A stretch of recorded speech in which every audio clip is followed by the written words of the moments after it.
Okay, well, thank you. And this is actually one of my favorite topics. And one of the reasons why is starting to understand more of the neurobiology just immediately brings us into both a lot of compassion and self-compassion, which is highly needed right now.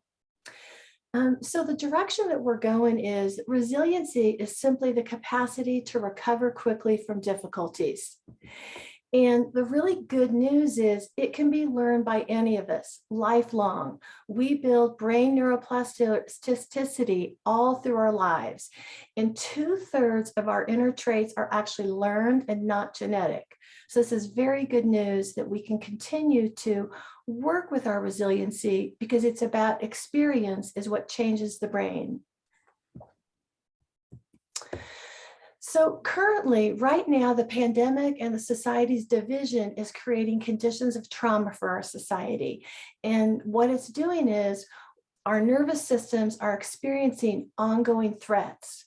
We are a very threat-sensitive species. And what happens is these threats in our neurobiology elicit automatic biological responses, and these things disrupt our physiology. And I'll talk more about what that means. So this is kind of how it is right now. It's not depression, it's a charmingly accurate worldview. So neuroception is actually how this happens. And this is a thing that occurs in our body. And what it means is it describes how our neural circuits distinguish whether situations and people are safe, dangerous, or life-threatening. And this is a body assessment of safety. So what this means is this is going on below the surface, like right now in your nervous system. It changes moment to moment. And it's not a cognitive process. We might say, hey, I'm definitely safe, but our nervous system will determine these three states based on how our body perceives it. It is all about perception. So one of the things you all have heard of fight, flight, and freeze, I'm guessing. So what we now know is that in our neurobiology, if we assess safety, we're in the green zone. We are actually able to be socially engaged and connected. If our body, and remember it's all about perception, if our body assesses danger, we move into fight, flight. And if our body assesses life threat, we move into freeze or shutdown. And you see this like the deer being chased by the mountain lion. At one point, it just falls over. It didn't decide that. That's a nervous system state. So one of the things we know is our biology has very particular ways it responds to threat. And the really big thing to know is that it impacts physiology, behavior, relationships, emotions, and even how we hear.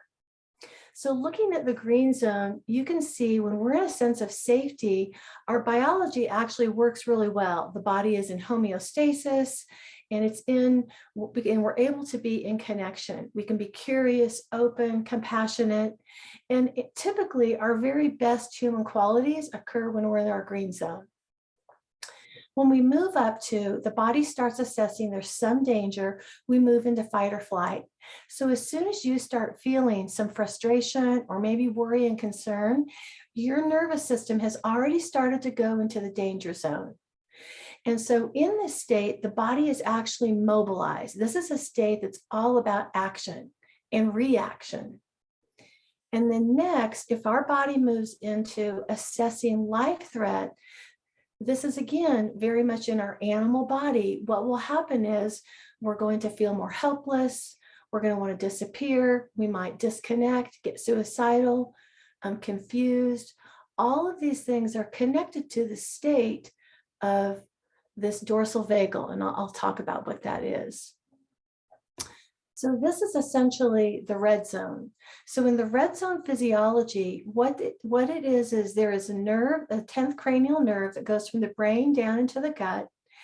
And the dorsal vagal part of this nerve is actually from the heart down into the gut.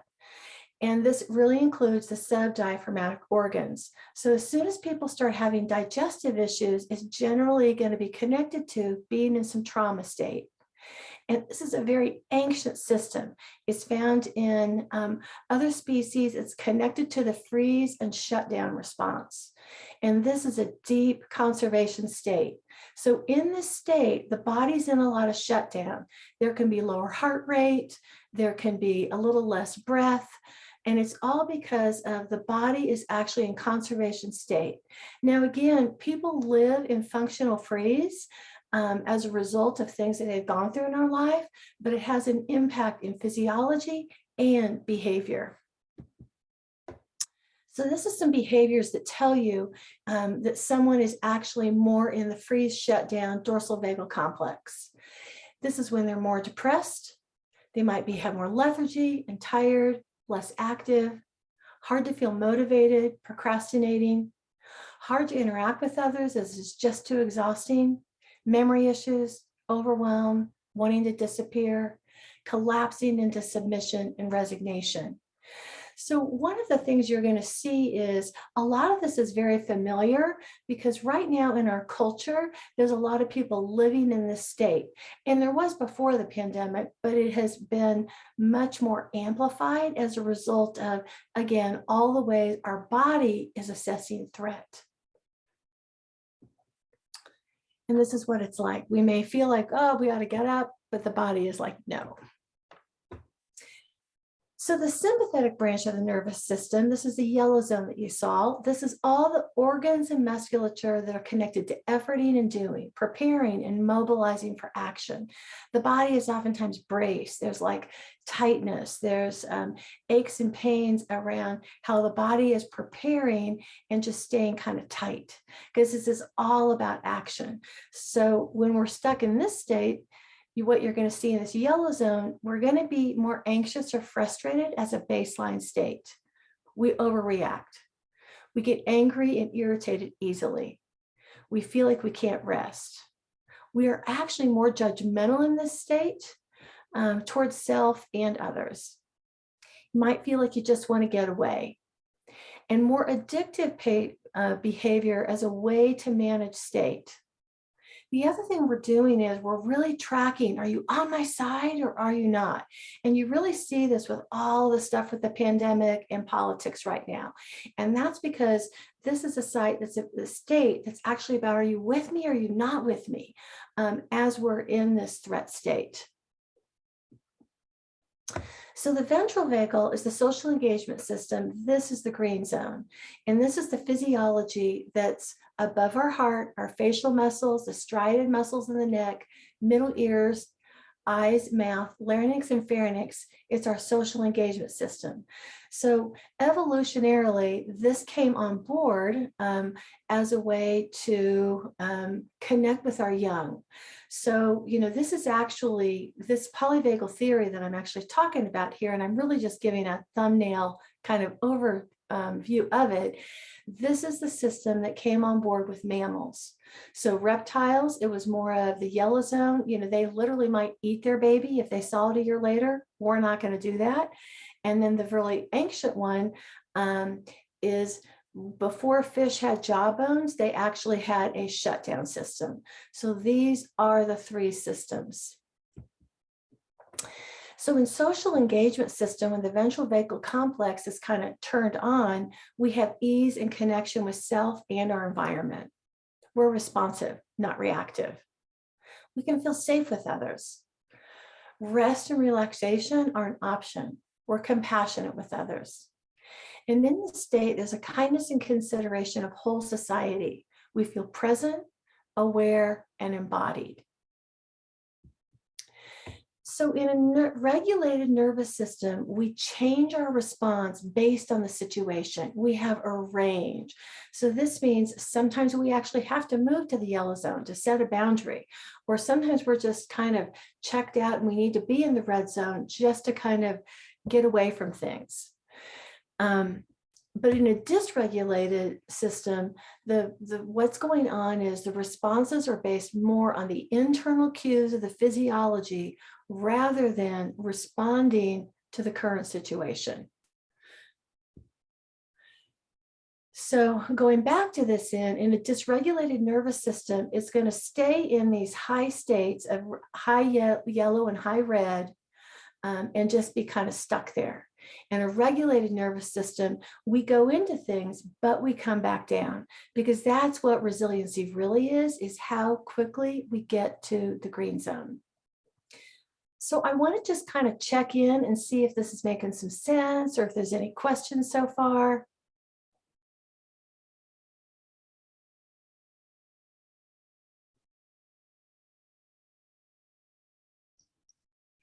There are no questions, and there is nothing in the chat that I can see at the moment. All right. So one of the things that's really important is to get that trauma and stress are accumulative for the autonomic nervous system. And we really see this. Eileen and I have been working with a moral distress group for the state, for the healthcare workers. And I started hearing, more comments about resignation. And it's just about this accumulation. And this happens really to all of us. And so it's important to note this, because sometimes we go through something really big and then we go, oh my gosh, like, why am I upset because of a situation at work? It's not that big of a deal, but in the nervous system, things will add up and accumulate. And so we'll then end up having a stronger yellow or red zone reaction. So one of the things I want to kind of stress is these yellow and red zones are really states that lead us to addiction. And it's really important to get that's actually what humans do. In yellow and red, we just want to change our state. So you saw last year in the pandemic, you heard about weight gain, you heard about more alcohol consumption, drug overdoses. And it's really about when we as humans have difficult states, we want to change them. And addiction is one of the main ways that people will try to change their state. So breath dysregulation is part of both threat states. Working with breath can help shift us to ventral vagal or the green zone. So in the red zone, we actually don't breathe very deeply. It's a low oxygenation state. So literally that is the state that when those kids fall through the ice, in Minnesota and live, it's because their body went into deep conservation. So we don't breathe very well there. In sympathetic arousal or the yellow zone, what happens is our breaths are more shallow. So one of the things I really teach kind of all my clients is this idea of the 3-3-5 breath. And what's really helpful about it is you can do it anytime. Nobody's really going to see you. You can just do this, but it's something you can do to just help your own state. You can be in a meeting, you can be with a client. So I'd like to just try it now, if that's okay, and I'll do 2 of them with you. And so just to tell you what it is, I'm going to have you first exhale, and then I'll have you breathe in for 3, hold for 3, and out for 5. And I'll have you do that twice, just so you get a sense of this. Okay, so first go ahead and blow out. Breathe in, 1, 2, 3, hold, 1, 2, 3, out, 1, 2, 3, 4, 5. And breathe in, 1, 2, 3, hold, 1, 2, 3, out, 1, 2, 3, 4, 5. And now just take a minute and just notice your body. And let yourself just feel it. You might notice where your body's making contact with surfaces, if you're sitting or standing.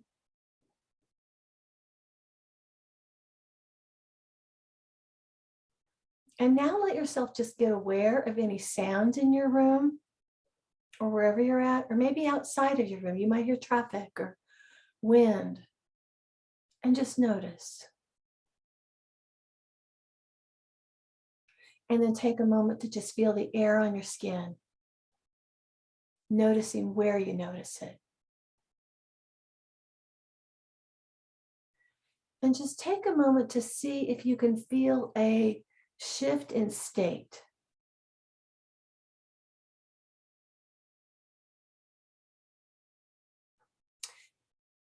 So it's a little hard that I can't see your faces here, but I'm hoping this is working for you.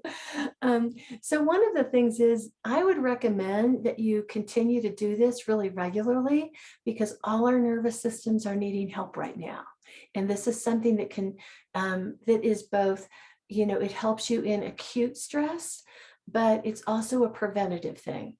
And that the more you're using it, the more it will help you in an anxious or angry moment. So the pandemic in general has resulted in more dysregulation as a baseline. And this is what we were talking about earlier, the addiction, food issues, and problematic interactions. So problematic interactions are when we're in the yellow zone, we're actually much more defensive. And when we're in the red zone, we're just more checked out, which sometimes makes people mad too.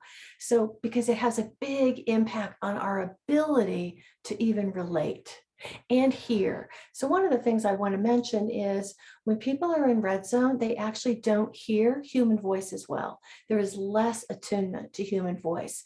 And so that is not a frequency that is kind of turned on. And then in the yellow zone, we actually hear everything defensively. So in our biology actually interprets more negatively anything anybody's doing. Watch yourself. He's feeling pretty, especially defensive today. It's yellow zone. So our social engagement system, the green zone, the ventral vagal complex, has just been less available with quarantines, not being able to see people, the whole issues with, can we be in the group or are we not? Are we safe yet? This ongoing thing actually affects our nervous system. So nervous systems right now are recalibrating. When we first opened up, nervous systems were going, oh gosh, we can be in connection. Boy, how do I feel about this? Lots of hesitancy inside. And they're back in that now. So we were adjusting from being less isolated and being in connection. And now we're questioning it again with this new variant.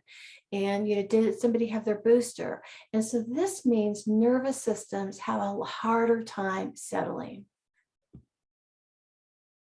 Oh, I have a video here. Let's just see if I can show this. Leslie, do you have time for some conflict resolution? I was just reviewing my hand model of the brain, but I can drop in. Thank you.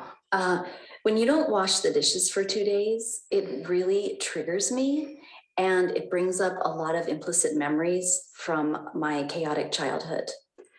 When you bring up your chaotic childhood, my central nervous system drops into a fight, flight, or freeze state, and I'm having trouble accessing my prefrontal cortex. I can really relate to what you're saying. I feel like I'm experiencing a lot of automaticity right now, and I'm not present. I want to validate your automaticity, and I want to help us achieve a coal state, and I think we should drop into our hubs. I would love that. I'd love to be in a faces flow with you and in an open plane of possibility. And I think maybe some aerobic activity is called for. Mm-hmm.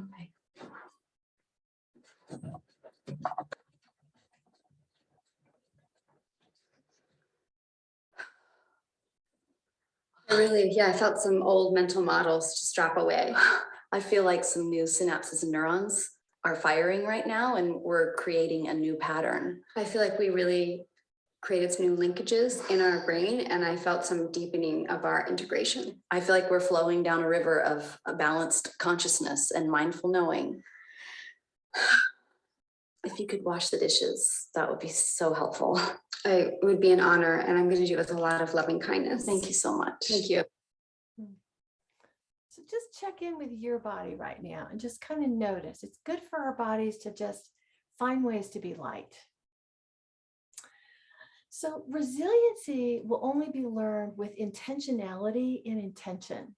And these physiological states of threat actually hijack our attention. In trauma state, which is actually what's happening quite a bit now, we pay attention to what's wrong and we focus in on everything that isn't right in our environment.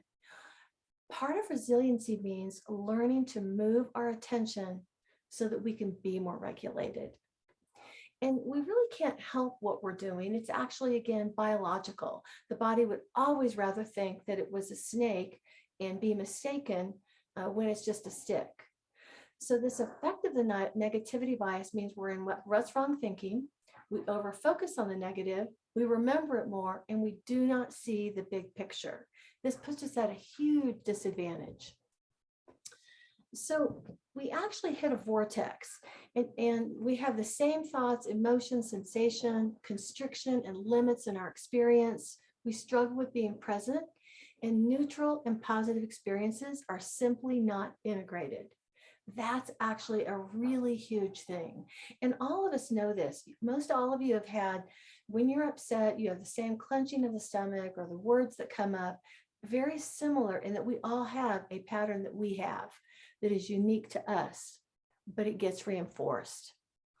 So for us to actually feel better and flourish, we need to have 3, 4, 5 to 1 positives. We're going to feel stuck 2 to 1 and depressed if it's less than 1 to 1.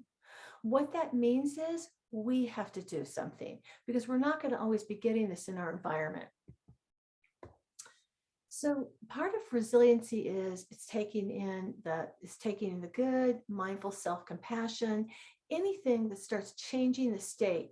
When this happens, we actually expand our capacity. And this is a huge thing. We're no longer living narrowly, we have more capacity. So this means we have to take in the good. This is a Rick Hansen term, and taking in the good can include all kinds of things. It could be awe, gratitude, general human kindness, or even everyday positive experiences. So I'd like you to take a moment, if it's okay right now, and let your body just take something in that's occurred in the last 24 hours and think small. I had a nice conversation with one of my really good friends this morning. That felt good. I'm looking at beautiful snowfall out my window right now down in Durango. So let yourself take a moment just to take in something good.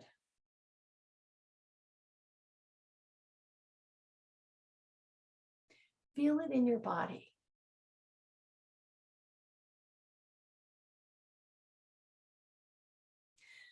So most of you should experience a state change. What we know is that it's 10 to 20 seconds of a positive state that actually turns off the amygdala.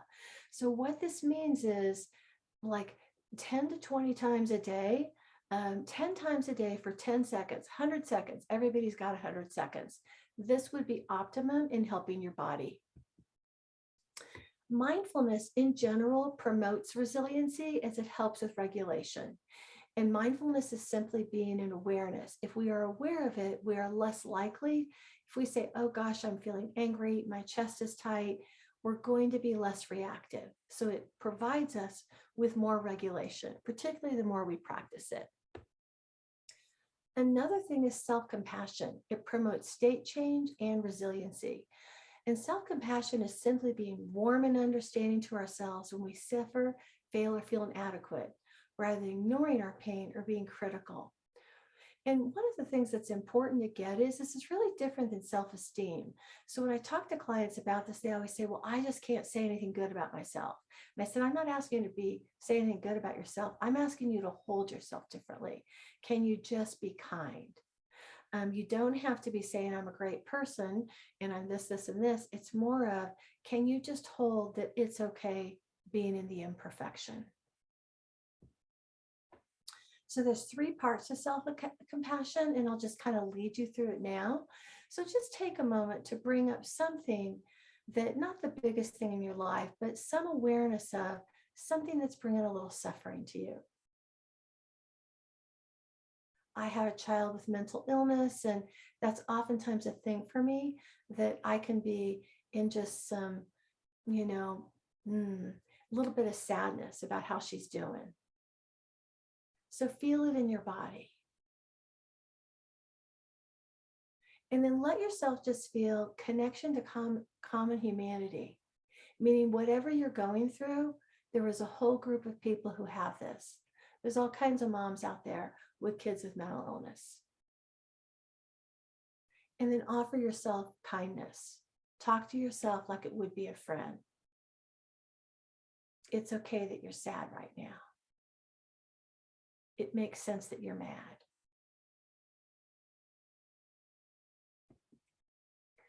When you're compassionate with yourself, you trust in your soul, which you let guide your life. Your soul knows the geography of your destiny better than you do.